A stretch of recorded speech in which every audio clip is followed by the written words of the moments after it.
Amém. Bom dia a todos, que a paz de Jesus continue em nossos corações. Confesso para os irmãos que ouvindo esse testemunho eu fiquei um pouco com a inveja santa, porque ele vai para a minha terra, Natal, né? Como bom potiguar, né? E a nossa família se converteu na Batista Regular da Cidade da Esperança, que é um seminário caberiana, né? Vai para lá, né? Minha família se converteu lá em Natal através da Batista Regular. Então poderia até me enviar para ir junto com ele, né? Lá para Natal, né? Depois eu volto, né? É isso aí. Irmãos, vamos meditar na palavra. Convido os irmãos a abrir Lucas capítulo 7. Lucas capítulo 7, a partir do versículo 11. Lucas capítulo 7, a partir do versículo 11. Que diz: logo depois, Jesus foi a uma cidade chamada Naim, e com ele iam seus discípulos e uma grande multidão. Ao se aproximar da porta da cidade, estava saindo o enterro do filho único de uma viúva, e uma grande multidão da cidade estava com ela. Ao vê-la, o Senhor se compadeceu dela e disse: não chore. Depois aproximou-se e tocou no caixão, e os que o carregavam pararam. Jesus disse: jovem, eu lhe digo, levante-se. Ele se levantou, sentou-se e começou a conversar. E Jesus o entregou à sua mãe. Todos ficaram cheios de temor e louvavam a Deus. Um grande profeta se levantou entre nós. Diziam eles: Deus interveio a favor do seu povo. Essas notícias sobre Jesus espalharam-se por toda a Judeia e regiões circunvizinhas. Amém? O que eu gosto desse texto, um certo tempo eu estava meditando, fiz uma série de mensagens a respeito dos milagres de Jesus. E é interessante que cada milagre tem algumas particularidades. E o que eu gosto desse milagre é que ele é um pouco diferente. Então eu gostaria de dar um tema nessa mensagem: um milagre inesperado. Primeiro precisamos lembrar o contexto, né? Alguns dizem que Jesus tinha feito um milagre, se eu não me engano, anteriormente na vida de Jairo, da filha de Jairo, e ele caminhou 50 quilômetros até chegar em Naim. E é interessante, né, abrindo um parênteses, que naquele tempo eles caminhavam, né? Eu caminhei 2 quilômetros ontem, estou aqui arrebentado, sem café também, estou fraco, sem café de manhã, né? E eles caminhavam muito, 50 quilômetros. E Jesus, anteriormente, ele já tinha operado o milagre. Se eu não me engano, são 3 milagres a respeito de ressurreição, né? Me ajudem: a filha de Jairo, Lázaro e da viúva. Tem mais algum milagre? Não lembro, né?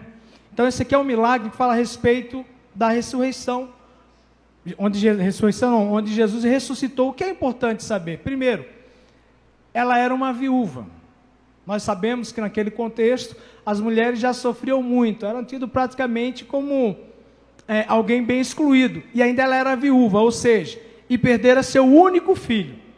Então ela perdeu o seu sustento, alguém que era, né, que fazia companhia a ela. Agora imagine a situação dessa mulher, sem um marido e sem um filho. Então com certeza ela iria depender dos seus vizinhos, das pessoas. E na Bíblia a gente vê que muitas pessoas que tinham algum tipo de problema, ou até mulheres, eles acabavam vivendo como mendigando nas escadarias, porque os judeus os tinham de forma como maldito, eles excluíam realmente essas pessoas da sociedade. Interessante que esse milagre, eu falo um milagre inesperado, porque ele é um pouco diferente dos outros.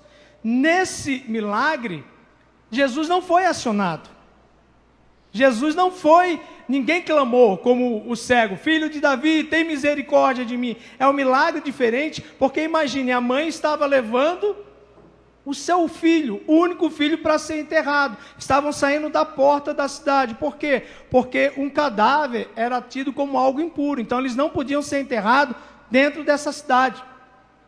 E aí imagine a cena, aquele enterro, a mulher com o seu único filho, e Jesus já vinha de outros milagres, era comum, né? O ministério de Jesus foi pautado em quê? Milagres de cura, curas, Jesus ressuscitou e também expulsão de demônios. Mas o que eu gostaria de enfatizar é que muitas vezes nós deixamos de falar aquilo que é bíblico exatamente por causa da forma errada ou errônea que as pessoas têm falado. O milagre de Jesus hoje, em alguns lugares, virou algo muito vulgar.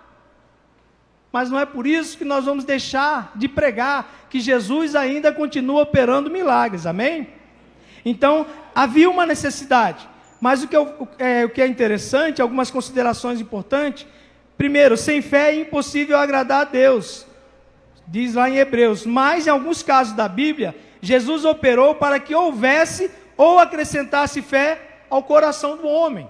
Você vai ver lá em Marcos 9, 24, quando o homem pede ajuda, né? Falou, você crê? Ele disse o quê? Ajuda-me a vencer a minha incredulidade.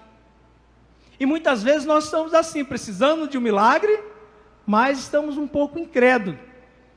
Segunda consideração, mesmo Jesus operando alguns milagres, não foram suficientes para salvar ou mudar alguns homens. Os 10 leprosos são exemplo. Os 10 receberam o milagre de Jesus. Mas quanto voltou para Jesus? 1. E só 1 foi salvo. Terceira consideração, a soberania de Deus é maior que qualquer fé. Eu falei isso outro dia, né? Ela sempre prevalecerá. Então, por mais que tenhamos fé, mas nós não podemos esquecer da vontade soberana de Deus. Mas gostaria de reafirmar novamente, Jesus continua operando inesperadamente. Talvez você precise de um milagre. Talvez não é o seu filho que esteja morto. Ou quem sabe o seu filho está morto espiritualmente, seu marido, ou uma situação profissional. Mas eu quero te dizer nessa manhã que Jesus continua operando milagres. Jesus continua liberando poder sobre aqueles que o invocam. Jesus continua operando no mundo.